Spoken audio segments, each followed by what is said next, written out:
Assalamualaikum warahmatullahi wabarakatuh. Halo Psycho-Fams. Selamat datang di Asal Biakta atau Kerum. Kenalin, saya Megawati Alexandria yang kali ini akan menjadi host di podcast kita episode kelima. Nah, kali ini kita ada tema yang sangat inspiratif nih. Dari kampus ke negeri metode, cerita di balik prestasi dan pengalaman internasional. Nah, kalian pernah nggak sih ada berandai-andai gimana ya rasanya kuliah, terus sambil jalan-jalan ke luar negeri gitu? Pasti ada dong kelibat imajinasi kayak gitu kan. Nah, hari ini kita ada narasumber yang keren banget nih. Beliau adalah juara 1 Pilmapres Universitas Muhammadiyah Pontianak tahun 2025, sekaligus penerima hibah Erasmus plus KA 107 tahun 2024. Dan tidak hanya itu, beliau juga adalah Ketua Divisi Informasi dan Komunikasi Himapsi Pontianak.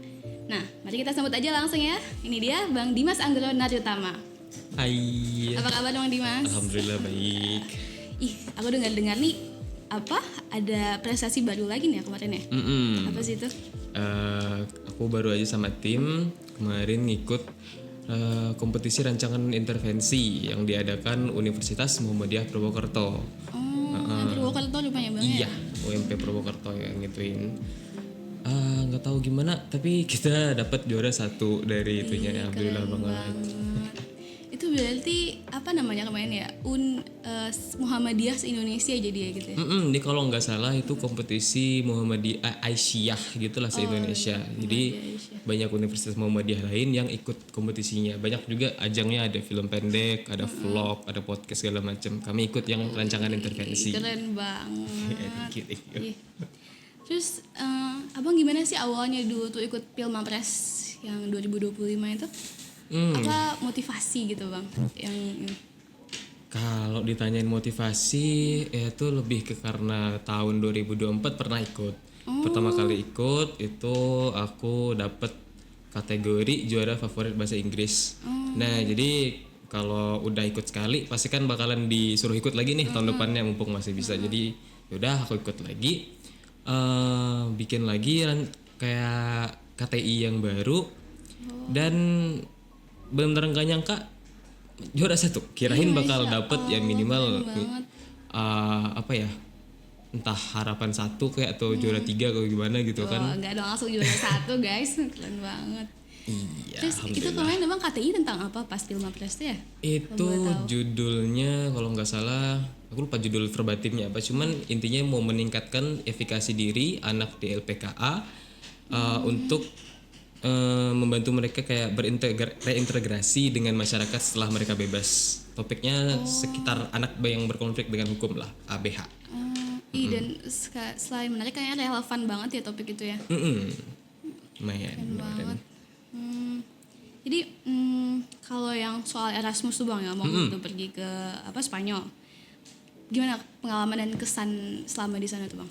Kesan selama di sana itu berharga sekali sih karena kapan lagi kan kayak dapat kesempatan kayak gitu. Aku juga kemarin yang pertama dapat hibah program itu kan. Itu dari kayak bahasanya udah beda, orang-orangnya udah beda.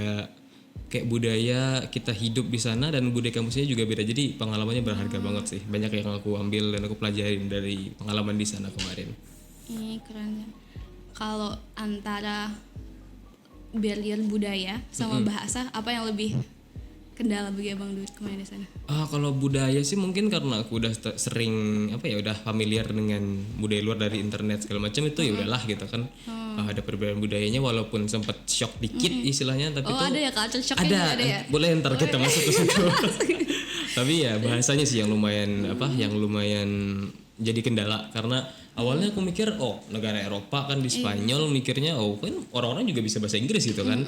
Pemikiran yang agak naif dan lumayan sombong sih, tapi ternyata di sana juga karena mungkin bukan di Madridnya atau di kayak kota besar. Aku kemarin di Huelva, itu kota kecil di pesisir yang ada dekat pantainya. Nah, jadi itu banyak orang di sana selain yang di kampus itu jarang banget yang bisa bahasa Inggris. Jadi rata-rata mereka pakai bahasa Spanyol semua dan mereka ngomong tuh cepet banget. Jadi mau nangkep aja kayak sepatah dua patah kata tuh kadang susah banget di sana.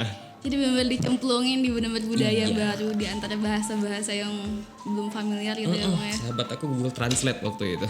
Oh. Selalu siap mau kemana-mana. Kayaknya kredit untuk Google juga. Iya. Itu jadi soal bahasa tuh gimana Bang? Sistem belajarnya di situ kalau nggak ditunjang dengan bahasa Inggris. Oh, kalau untuk belajar di sana sih memang ada program bahasa Inggris yang khusus. Jadi kayak ada 3 tipe mata kuliah. Itu yang Spanish, yang kayak mata kuliah lokalnya dengan kita berbaur sama apa namanya mahasiswa di sana. Ada juga yang fully English. Nah itu kita sama mahasiswa internasional lain. Bahasanya ya tentu saja kita materinya, bahasa pembawaan dosen itu pakai bahasa Inggris. Dan yang ketiga tuh English friendly. Nah itu kebetulan aku juga ada ngambil karena mau nyesuaiin sama SKS sama mata kuliah yang di sini. Aku ngambil ada 2 yang English friendly. Nah ternyata English friendly-nya itu cuman di materinya doang. Kita masuk kelas dosennya tetap pakai bahasa Spanyol. Jadi waktu aku masuk sekali ya nganggung-nganggung aja sih di kelas, nggak ngerti apa-apa mereka ngomong, nggak paham sama sekali. Jadi ujung-ujungnya Abang tetap stay di kelas English friendly atau yang Awalnya tuh karena masih awal mau nanya dosennya boleh nggak ya saya ubah gitu kan, tapi katanya oh nggak apa-apa, nggak usah diubah katanya, tinggal coba konfirmasi ke apa mereka nyebutnya kemarin ya kayak koordinatornya, terus minta tugas aja. Jadi aku kalau mau datang kelas nggak apa-apa datang, tapi kalau enggak juga nggak apa-apa. Jadi nggak masuk kelas, nggak perlu ikut ulangan ujian, nggak ada tugas. Jadi aku cuma minta tugas kemarin disuruh nulis 5 atau 3 esai ya. Kayaknya 3 esai ngerangkum 5 jurnal kayak gitu deh. Nah jadi tugasnya itu doang. Jadi nggak masuk selama 1 semester itu di kelas itu, cuman bikin esai, kumpulin dah dapat nilainya. Mata kuliah satunya juga kurang lebih kayak gitu dikasih tugas. Nggak perlu masuk juga. oh enaknya diakomodasi banget gitu ya Bang ya. Lumayan mereka dosennya apa ya pengertian banget, kayak nggak dipersulit sama sekali kita. Kalau selama semuanya kita bener itu kan programnya berkasnya segala macam kita bakal dibantu gimana mungkin dengan kemampuan mereka lah pokoknya. Oh gitu. Terus kalau boleh kepo-kepo nih Bang, Abang dulu tinggalnya di mana pas di sana? Nah di pas di Hulfanya ya. Festival pas. Nah jadi sistemnya mereka nggak ada kos, jadi tentu saja berbeda dengan di sini. Nah kemarin tuh aku ada sebutannya mungkin koordinator yang di sana lah ya, namanya shout out ke Mem Rosario. It's been a while, aku udah lama nggak kontakan sama beliau, cuman aku dibantu banget sama dia dicari tempat tinggal segala macam. Dan tempat tinggalnya itu jadi sistemnya kayak apartemen. Orang punya satu apartemen gede dan dia ngenyewain per kamarnya. Nah jadi yang kita bayar itu per kamar, tergantung kamarnya. Kalau gede ya lumayan mahal harganya segala macam. Nah terus dalam satu apartemen itu kita bebas pakai dapurnya, pakai WC-nya, pakai ruang tamunya. Tapi ya yang kamar kita benar-benar kita tuh kamarnya aja. Itu bakal satu apartemen sama mungkin mahasiswa lain. Entah dari program yang sama atau mungkin program S2 S3 juga ada. Jadi nyampur sih kemarin. Oh, kalau aspek yang paling menantang gitu Bang pas selama Abang di Spanyol tuh apa kira-kira? Selain mungkin menyesuaikan diri dengan di sana, pastinya makan. Karena makan di sana tuh lumayan mahal kan. Kayak waktu aku ke sana tahun 2024 itu euro masih 16.000. Masih nggak murah, cuman nggak semahal sekarang kan 20. Nah, jadi kalau mau makan keluar tuh paling murah mungkin 8 euro atau 10 euro, sekitar 100 ribuan juga keluar duitnya. Jadi kebanyakan aku di sana tuh kayak makan di rumah, beli beras, beli telur, mungkin lauk-lauk lain, entah dapat resep dari TikTok, beli roti, beli Jadi apa tiap gitu hari kan. masak lah ya ceritanya. Iya di rajin. sana. Aku sekali di sana rajin masak, balik sini malas banget mau masak. Nah jadi ada satu, aku kan biasanya beli sosis. Udah nih mikir kayak biasa kan, aku beli sosis, dia lagi promo 4 gitu ke cover kan itunya diikat.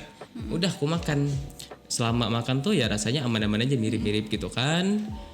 Tapi waktu mulai aku coba baca lagi ingredientsnya itu ternyata jangan-jangan. ada babinya. Dikit sih kayak maksudnya berapa persen, cuman tetap ada gitu kan. Dan anehnya lagi itu sebelum aku beli awal-awalnya itu aku udah ngecek, ada aplikasinya kan buat ngecek halal, katanya aman. Itu tidak akurat ya Katanya rupanya. aman. Spill Bang apa aplikasinya? Aku udah lupa lagi. Pokoknya makanya awalnya udah nih aman kan di sini. Oh ya udah aku beli, udah habis 6 bungkus baru aku sadar tuh ada babinya di dalam situ. Gimana tuh rasanya Bang? mau dibilang kayak udah ngerasa babi nggak juga, karena kayak ayam. Soalnya dia 50% daging Turki, ayam yang gede itu, sama dia tuh berapa persen doang tuh daging si itunya. Jadi kayak sosis kombinasi gitu ya. Jadi kayak enggak juga, tapi pernah juga sih waktu makan keluar tuh ada orang mesen babi panggang gitu kan, ribs gitu tuh, baunya enak banget anjir. Waduh, beneran. Untung nanya ini apa ini sebelum makan kan, ternyata babi. Ya udah gak makan kentangnya doang. Itu masih itu lah ya, masih aman. Pasti kalau udah tahu gitu Iya, kan, bisa bener nanya tahu. ke orang gitu. Soalnya beneran daging kan, daging dengan ada tulangnya gitu. Maka nanya dulu. Jadi karena itu emang udah daging bentuknya itu, ya udah kutanyain dulu biar aman gitu sih. Kalau untuk makannya. Jadi abang sama di sana tuh juga ngalahin aplikasi ya buat apa namanya? Yang mana sih yang Awal-awalnya ngandelin aplikasi itu kan, cuman setelah nggak mengetahui itu nggak 100% akurat, ya udah. Jadi setiap aku belanja, aku baca ingredientsnya. ya kalau di sini kan kita ada label MUI kan bang kan? Di sana ada. Oh ada juga di sana. Ada beberapa yang ada logo halalnya ya, dan anunya lagi, yang gongnya lagi, yang salah satu yang ada label halalnya itu samyang. Jadi samyang kita yang di sini, mereka juga ada samyang di sana dan ada logo halalnya. Jadi mereka tuh memang ada beberapa produk yang ada sertifikasi halal. Soalnya kan di Spanyol itu juga lumayan banyak orang Muslim, dan di daerah aku tuh namanya provinsinya Andalusia, itu tuh provinsi Spanyol dengan populasi Muslim yang paling banyak. Nah jadi di sana juga aku masih ketemu masjid, masih ketemu orang Islam gitu. Jadi soal Jumat aman. Nah jadi itu ada yang label halal, cuman nggak semua. Jadi mau dicek dulu gitu. Jadi tetap aja harus hati-hati ya walaupun ada ininya ya. Toko-toko halal juga ada, punya orang-orang Maroko itu. Nah, daging-daging halal itu ada dijual di situ. Dan aku nemuin Indomie. Ada juga Indomie di sana. Ada, tapi pas sudah mau pulang aku ketemu Indomie ya udah. Berapa bang kalau Indomie di sana? 30 apa coba ya, sen kah ya? Bukan sen. Pokoknya nggak nyampe 1 euro. Tapi Jadi tetap affordable ya tetap ya di sana. affordable tetap. Cuman dia bukan Indomie yang dari Indo. Dia dari pabrik yang dari Maroko mungkin. Nah, dia Indonya di sini. Oh, bikinnya di sana. Tapi Indomie, beneran Indomie, bumbunya sama, namanya doang yang beda. Rasanya bang? Sama. Oh sama juga. Jadi ada yang labelnya tuh vegetable flavor. Aku kayak apaan nih? Ya udah apa itu? aku beli kan. Sekali dibikin soto. Oh, Nah, jadi mereka nyebut soto tuh vegetable soalnya kan flavor. nggak ada vocab buat itu jadi. Iya mungkin mungkin juga kamu pakai. Iya seru banget. Terus kalau apa sih bang? Apa pelajaran pengalaman hidup yang impactful gitu sama abang di sana sampai sekarang masih berbekas gitu? Pelajaran yang aku pelajarin dari sana tuh satu sih, itu aku agak lumayan nyesel, kayak nggak terlalu banyak jalan-jalan kayak orang-orang Oh iya, biasanya tadi kan. aku lupa mau nanya abang jalan-jalan nggak di sana? Nah, aku jalan-jalannya tuh cuman di sekitar Spanyol doang. Kayak aku pergi ke Madrid, kemarin ada perkumpulan mahasiswa dari Indo.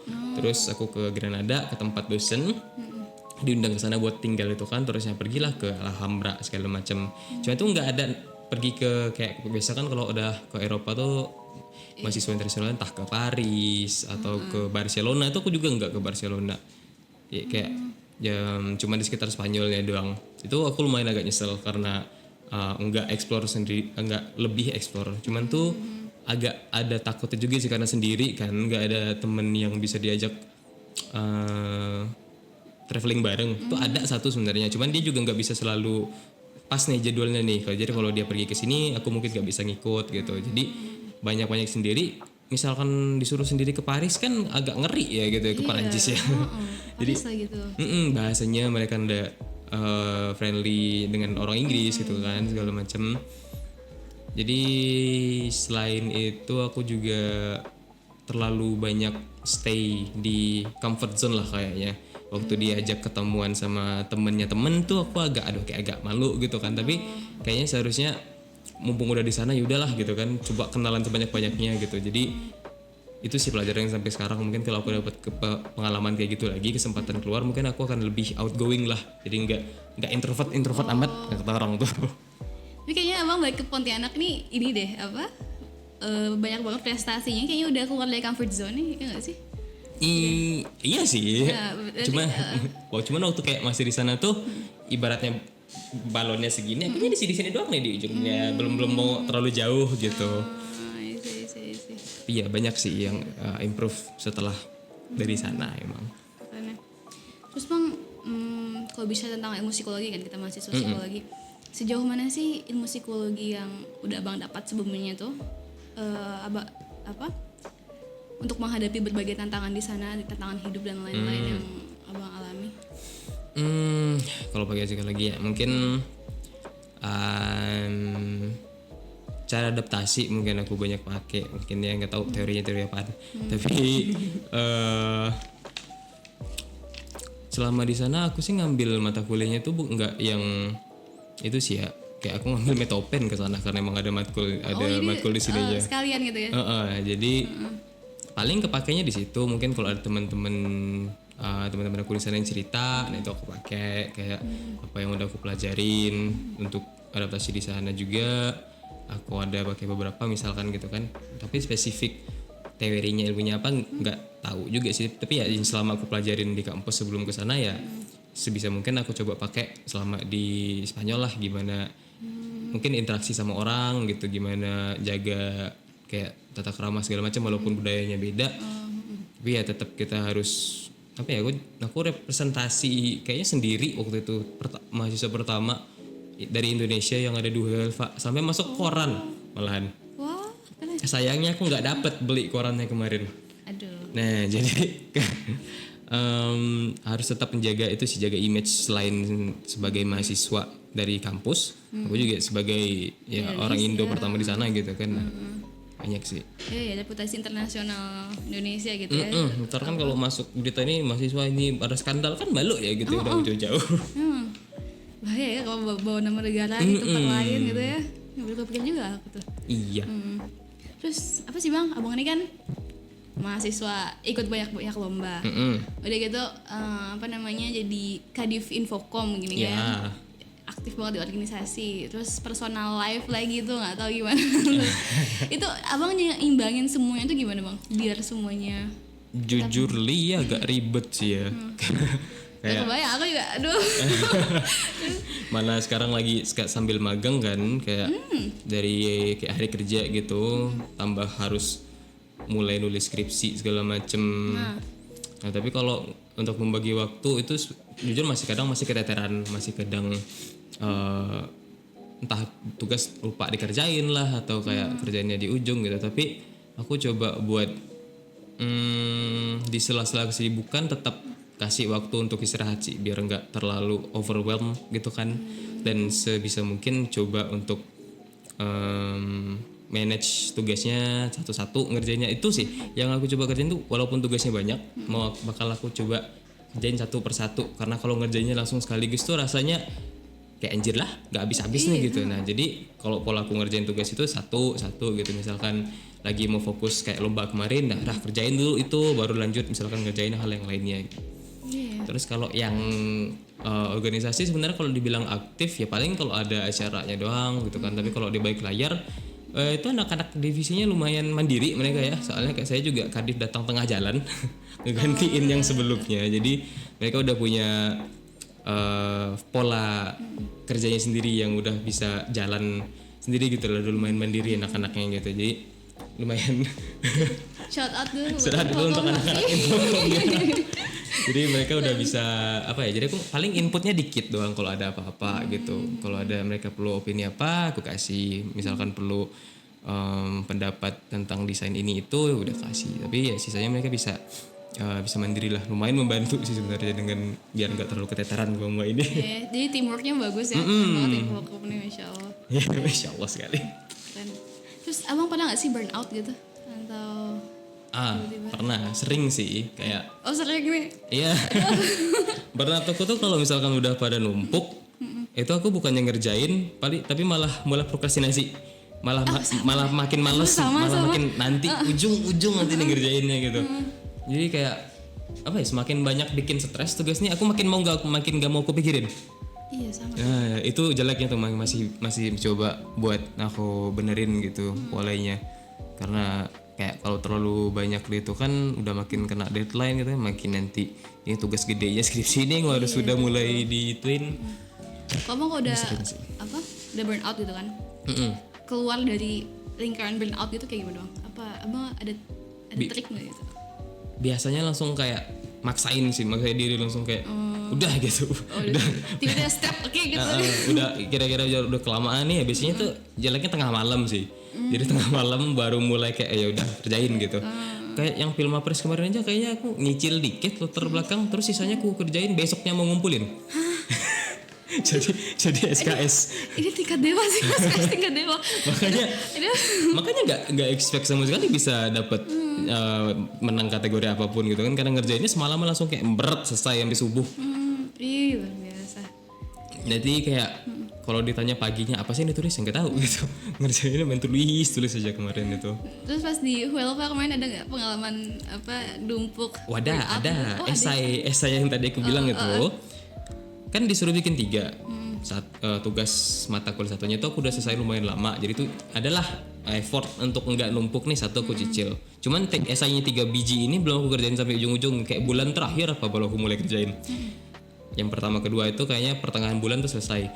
Esai yang terakhir besoknya aku mau berangkat baru selesai. Subhanallah. Mau balik. Ini hardcore ya. SKS hardcore aku belum pernah sih level itu sih. Jadi malamnya aku siap-siap buat balik ke Indonesia. Malam itu juga aku nyelesain esai terakhir. Antara kagum dan Jadi jangan diikutin ya contohnya ya. Jangan, ini contoh yang tidak baik dari saya. forwarding dua guys. Soalnya kayak apa ya, bingung mau nulis apaan ini kan, ujungnya di postpone. Untung dosennya enak gitu, jadi ke papa gitu. Tapi emang kadang inspirasi tuh datang pas ini ya udah dikejar deadline gitu ya Bang. Nah itu apa sih sebenarnya deadline pressure itu strateginya. Itu nggak bagus sih sebenarnya, cuman selama tingkat apa sih sebutnya ya, mungkin efikasi diri, mungkin karena itu sih, karena kenapa aku kemarin ngerjain film Apresnya SKS itu, karena aku mikir ya aku ngerjain esai 3 biji sebulan aja bisa, ya udahlah gitu. Jadi secara tidak langsung yang deadline itu tuh ngenaikin efikasi diri. Oh yakin ya aku bisa ngerjain apa namanya KTI-nya gitu. Tapi tetap jangan dipakai ya cara gitu, jangan, itu bukan yang saya rekomendasikan. Jangan guys ya. Itu bekerja sih tapi jangan deh. Sebaiknya jangan. Mungkin nggak semua orang bisa modelnya kayak gini gitu. Tapi banyak juga ya orang yang ini ya Bang ya, apa namanya, dikejar deadline udah ada inspirasi gitu. Kayak apa ya, mungkin karena udah di hadapan banget nih, jujur ujung-ujungnya mau ke mau gitu kan, udah nggak bisa di postpone lagi tugasnya gitu. Aduh. Keren. Terus apa ya? Ada nggak pesan untuk mahasiswa psikologi lain yang masih ragu nih, dia mau mencoba sesuatu, mau ikut lomba kah atau mau daftar itu apa Erasmus tahun depan kah gitu? Ada nggak yang buat yang masih ragu-ragu, takut-takut nih? Ada sih, mungkin ini juga bakal advice yang aku bakal kasih ke diri aku di semester 1 mungkin. Karena aku di sini bisa ada di sini sekarang tuh gara-gara dukungan orang di sekitar, dan aku diceburin juga sih sebenarnya. Berawal dari ngikutin lomba NUDC, itu lomba debat. Nah itu aku semester 2 bayangin belum tahu apa-apa gitu kan, semester 2 tiba-tiba disuruh ikut lomba debat bahasa Inggris. Dan awalnya masih ragu banget, aku coba latihan, coba nih keluar dikit nih dari zona nyaman aku nih. Dan pas kompetisi lolos ke nasional, berangkat ke Jawa. Mulai dari situ aku mulai nih kayaknya aku ini punya kemampuan yang lebih, tapi nggak dieksplor aja gitu. Nah mungkin saran aku dari pengalaman pribadi untuk teman-teman psikologi yang lain itu ya, kita tuh semua punya potensi, kita punya potensi diri yang mungkin belum pernah digali, yang belum pernah kita tahu. Jangan takut untuk mencoba explore potensi tersebut. Mungkin dari awalnya kayak mikirnya nggak mungkin nih, impossible nih saya kayak gini nih. Cuman we'll never know until you try it. Kayak kalau nggak dicoba ya bakal nggak tahu gitu. Jadi coba aja, misalkan rekomendasi apa, coba ikutin. Kalau menang itu menambah kayak positive reinforcement gitu kan. Tapi walaupun misalkan gagal ya diambil pelajarannya, ambil pengalamannya, ikut lagi kompetisinya tahun depan. Singkatnya advice dari aku, jangan takut keluar dari zona nyaman. Soalnya kita nggak bakal tahu kalau kita udah keluar sekali bakal kemana kita nantinya. Pas sudah di semester selanjutnya. Itu sih. Kayak Bang pas Pilmapres 2024 ya, apa awalnya apa sih? Favorit bahasa Inggris. Favorit bahasa Inggris. Akhirnya benar juara satunya. Benar salah ya. satu ya. Lumayan lompat sih ya. Jauh banget lompatannya tuh. Iya. Terus Bang, sebelum pertanyaan terakhir, ini nanti cut ya. Yang abang bilang gong tuh apa? Oh, oke. Ini bisa sebenarnya bisa masuk sih. Oke, jadi ada satu pengalaman waktu di Spanyol yang lumayan membuka mata lah. Aku benar-benar sedang tidak di Indonesia. Yang apa tuh bang? Kan orang-orang kita mungkin lebih apa sebutannya ya? Easy going? Enggak. Lebih kalau dalam menunjukkan afeksi di tempat umum dengan pasangan itu kan lebih kalem kan ya. Mungkin kalau ada bakal diviralin gitu. Maksudnya kayak jarang kan kita kayak gitu. Oh, kalau kita mah pegangan tangan aja udah. Gitu kan. Kayak tapi kalau di sana tuh kan of course mereka open gitu kan, pegangan tangan, ciuman di depan umum gitu. Nah, oke, aku sih udah aman gitu kan. Oke lah, orang-orang ciuman di umum segala macem. Tapi yang bikin aku lumayan kayak waduh gitu. Itu pagi-pagi aku mau kelas. Kan kalau dari apartemen aku ke itu tuh 20 menit jalan kaki. Atau 10 ya, lupa nggak salah. Tapi bisa. Tapi biasanya aku pakai bis. Ada bis kotanya. Enak gitu ya. Turun dari bis, ini ada 2 lanang. 2 lelaki ya. Oke, 2 laki-laki. Aduh, Mereka awalnya jalannya sampingan. Oke, mungkin kawan nih. Kayaknya ruang kelasnya sama nih dengan yang aku mau pergiin. Udah aku jalan di belakangnya. Gak lama pegangan tangan. Pegangan tangan yang kayak gini nih. Ya, oke. Gini lagi gini. Oke, I mean like they're gay. Oke. Udah biasa ketemu orang gay di sini ya. Satu step further lagi mereka cuma di jalan. Dan gak cuman sekali kayak aku kan jalan nih di belakang mereka nih, mau nyalip nggak enak langsung harus lari, tapi kalau mau di belakang juga ngeliatin mereka itu sekali cuman bentar cek, pas jalan lanjut lagi. Kayaknya ada 5-6 kali mereka selama di jalan itu. Aku kayak ya Allahu Akbar, aku astagfirullah, ini masih pagi kan, maksudnya aku masih subuh nih, masih pagi banget, aku masih belum bangun ngeliat beginian pergi ke kampus. Aku kayak ya Allah, aku bilang bener-bener stuck between a hard place and a rock gitu ya. Iya, rock and hard place. Kayak aku mau jalan lain juga masih belum tahu kan, masih belum hafal, masih awal-awal di situ. Jadi aku ngikutin mereka nih. Jadi dari bus stop tuh sampai kelas. Oh my god. Aku kayak sorry tapi kayak kalian nggak gang gitu begitu. Di situ aku aji. Mungkin kalau heterosexual relationship masih lah gitu kan. Kayak udah gitu. Aduh ya. Ini 2 lelaki tanpa pengaruh narkoba dan alkohol kayaknya pagi-pagi. Itu lumayan kayak aku sedang ada di Spanyol sekarang. Berasa ya tuh bedanya culture-nya. Iya, ibaratkan kalau sebelum itu aku masih kayak masih belum percaya nih, masa aku udah di Spanyol sekarang. Nah, di momen itu tuh aku ingin dari masih melayang langsung grounded, langsung di sekarang aku lagi di luar negeri. Tadinya masih bright eyed gitu ya. Langsung dapat realitanya jeder gitu. Dan mereka pun lumayan support juga sih, kayak di kampusnya ada kayak poster, nggak tahu ngomongnya apaan tapi bahasa Spanyol kan, cuman tuh ya ada pelanginya gitu. Ya udah tahu lah bahas apa gitu kan. Berarti mereka yang termasuk ini ya, melegalkan LGBTQ. Lumayan open mereka. Jadi itu masih tertanam di sini sekarang. Perbedaan yang sangat kental. Luar biasa. Jadi, Bang, apa satu kata yang menggambarkan perjalanan Abang sama kuliah nih? Dari awal masih semester 1 yang masih habis itu kemudian semester berapa kemarin Abang ke Velva? 5. Ke-5. Sekarang ke-7 ya? 7 ya. Kan. Apa nih? Satu kata, waduh. Menggambarkan encompassing all of that experience gitu. Apa yang satu kata, apa ya kalau disingkat satu kata kan terlalu pendek. Gong. Iya sih. Gong. Masa beneran gong? Apa ya? Kalau digambarin pakai satu kata mungkin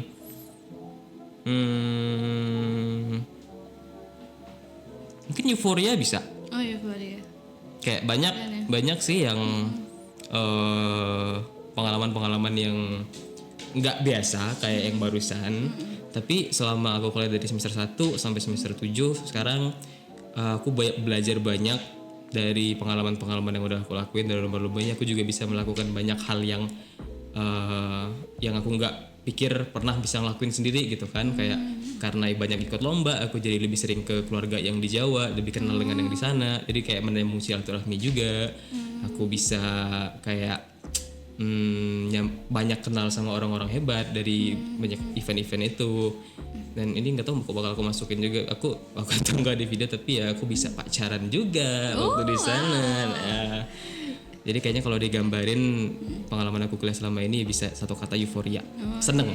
Banyak sukacitanya ya. Banyak sukacitanya. Nah, Psycho-Fams, dari obrolan kita bareng Bang Dimas hari ini banyak banget ya yang bisa diambil pelajaran dari pengalaman-pengalaman beliau yang 1001 ini. Keren banget. Apa ya? Mulai dari semangat prestasinya, semangat ikut lombanya, mencoba hal-hal baru gitu ya Bang ya. Walaupun awalnya Bang di comfort zone, akhirnya merambah ke sana-sana mana-mana gitu ya. Keluar ya. Masya Allah, keren. Nah, terima kasih banyak ya Bang Dimas atas kesediaannya mau ikut podcast kita hari ini. Thank you for having hadir me. bersama Asata. Ya. Oke deh. Dan makasih juga untuk Psycho-Fams yang udah stay tune dari awal sampai akhir. Semoga kita semua dapat manfaat dari podcast ini ya teman-teman ya. Nah, kalau kalian ada ide, saran atau tema, buruan aja kalian DM langsung ke IG Himapsi kita. Nanti kita next mungkin bakal kita akomodasi ide-ide kalian buat tema berikutnya. Oke, sampai jumpa teman-teman di acara selanjutnya, di episode selanjutnya. Saya Ega dan bersama Bang Dimas. Kami ucapkan Assalamualaikum warahmatullahi wabarakatuh.